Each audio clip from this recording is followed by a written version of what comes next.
सावन का महीना भगवान शिव को अत्यंत प्रिय माना जाता है। इस पूरे महीने में श्रद्धा और सच्चे मन से की गई पूजा का विशेष महत्व बताया गया है। यदि आप भी सावन में भोलेनाथ की कृपा पाना चाहते हैं तो आइए जानते हैं पूजा के कुछ महत्वपूर्ण नियम।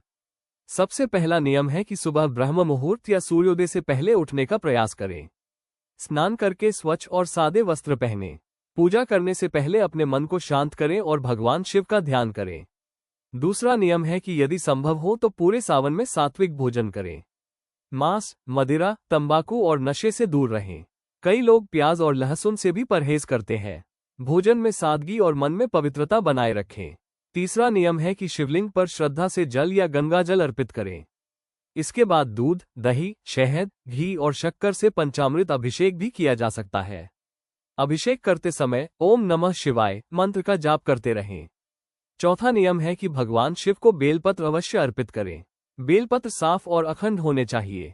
इसके साथ धतूरा, आक के फूल, भस्म, चंदन और सफेद पुष्प भी श्रद्धा से अर्पित किए जा सकते हैं।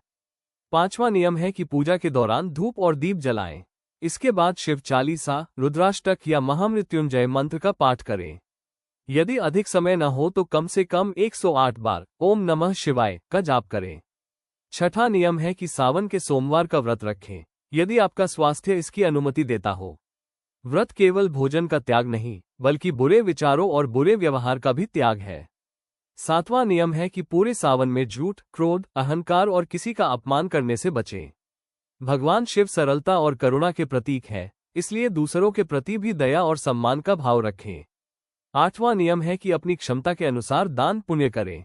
किसी भूखे को भोजन कराना, जरूरतमंद की सहायता करना और गौ सेवा जैसे अच्छे कार्य भी शिव भक्ति का ही एक रूप माने जाते हैं। ध्यान रखें कि भगवान शिव केवल पूजा की सामग्री से नहीं, बल्कि सच्ची श्रद्धा और निर्मल हृदय से प्रसन्न होते हैं।